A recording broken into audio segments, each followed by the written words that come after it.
It's day one of the Fed meeting, and joining us now is the CEO of U.S. Global Investors, Frank Holmes. Frank, good to see you again. Great to be with you. So before we dive into questions here, just want to bring up an interview you recently did with BNN. You were on and with someone who's quite bearish gold. I know you are and have been bullish gold. So what do you say to the naysayers right now with the level gold's at? Well, there's two types of investors, those that are 100% gold bugs no matter what, and those that are 100% don't touch gold.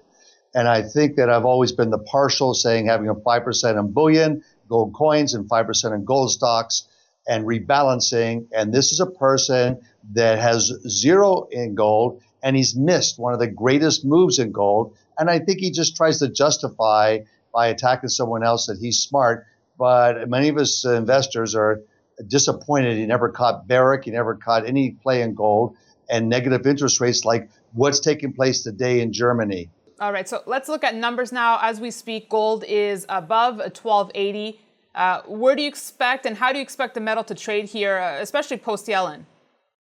Well, I think there's two volatile things, and you're seeing that in the VIX index, and one of them is what will happen with interest rates. There's still people speculating they're going to go up, but the math says they're not going to happen. What's interesting is 3 weeks ago, it was a 50% probability of July rates were going up, and now you have to go to February of next year, according to the Bloomberg system of people guesstimating that rates will go up. So I don't think you're going to see rates go up, especially when you see these negative PMIs. And you see what happened in Germany today when the 10-year government bond is zero interest rates. And I want to get back to that in a second.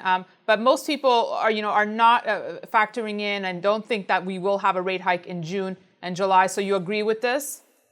Oh, absolutely. And I've been saying this all along on your show. And so now it's starting to prevail that the global economy is very fragile. Numbers out of China, there's nothing sustainable. It's showing up in Europe. And then Brexit, I think that's the big issue for the next 10 days. Okay, and big news of the day, you mentioned it before, 10-year German bond yield fell into negative territory for the first time in history. What does this do for gold?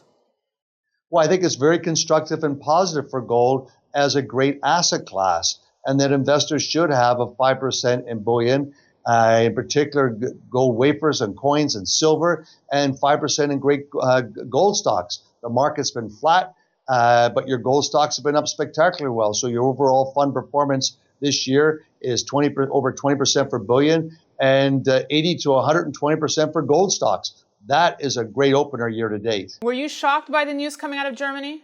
I was surprised it came out before the whole Brexit stuff, but it just goes to show there's other weaknesses in the global economy. And I think that China is the big issue and the big risk right now because everything they've done is not getting global traction.